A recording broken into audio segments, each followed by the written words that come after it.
BNPT menyebar teror. Bubarkan saja.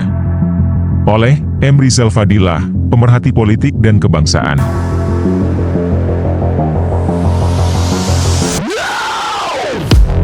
Usulan Ketua BNPT Riko Amelza Daniel agar seluruh tempat ibadah berada dalam kontrol pemerintah, dinilai berlebihan dan melanggar konstitusi.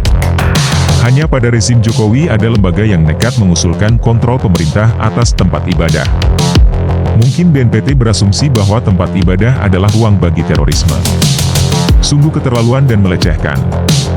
BNPT mungkin merasa menjadi lembaga strategis yang mampu menentukan.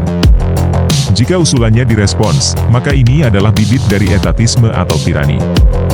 Negara yang anti-demokrasi dan menginjak-injak hak-hak asasi manusia. Kebebasan beragama diganggu dan secara sistemik dihancurkan.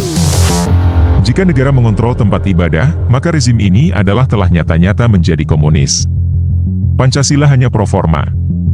Agama ditempatkan sebagai musuh yang harus dikalahkan dan dilumpuhkan. Ketika masjid, gereja atau tempat ibadah lain dikontrol oleh pemerintah, maka secara tidak langsung pemerintah telah mengambil tafsir ibadah menurut kemauannya sendiri. Dapat mengatur, menangkap, menutup, bahkan mungkin merekayasa. Rezim ini munafik. Di satu sisi meminta agar agama dijauhkan dari politik. Melempar ke arah kelompok keagamaan isu politisasi agama. Padahal di sisi lain pemerintah justru yang melakukan politisasi agama itu. Menuduh aktivis keagamaan radikal, intoleran bahkan teroris. Padahal pemerintah sendiri yang radikal, intoleran dan teroris. Mulai muncul usulan BNPT agar dibubarkan. Mungkin usulan tersebut ada benarnya, karena bagi rakyat atau masyarakat BNPT itu tidak dirasakan manfaatnya, bahkan sepertinya memudaratkan. Kontraproduktif. 3 alasan rasional yaitu, pertama, terorisme sebagai isu global sudah mereda bahkan hilang. Terorisme adalah isu politik barat untuk melumpuhkan dunia Islam. Islamofobia di AS telah dihentikan. AS adalah pimpinan proyek Islamofobia, termasuk terorisme.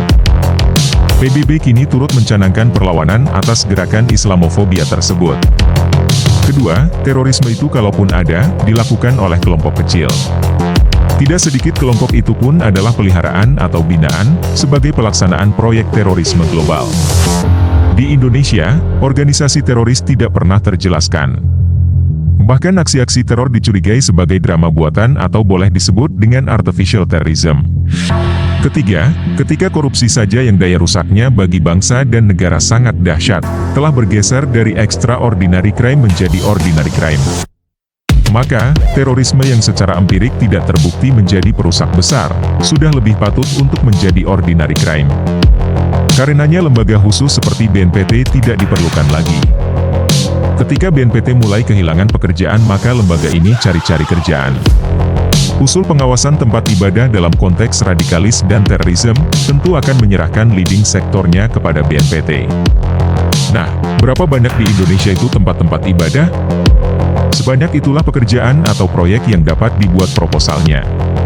Sebagaimana KPK yang kini sudah menjadi alat kepentingan politik, maka BNPT juga kehilangan objektivitasnya dalam pelaksana tugas. Alih-alih mencegah terorisme, justru menjadi penyebar teror bagi rasa tenang masyarakat. BNPT menjadi lembaga yang mengancam dan menakut-nakuti. Rekomendasi pengawasan tempat ibadah adalah bukti salah satu teror itu. Aparat penegak hukum kepolisian sudah cukup memadai untuk mampu menanggulangi terorisme di Indonesia. BNPT dan juga Densus menjadi tidak dibutuhkan. Kecuali kita akan melanjutkan dan membudayakan artificial terrorism atau terorisme buatan. Rakyat merasakan sulit untuk saat ini menemukan adanya natural terrorism, terorisme alami. Apalagi hal itu muncul dari tempat-tempat ibadah. Rasanya mengada-ada saja.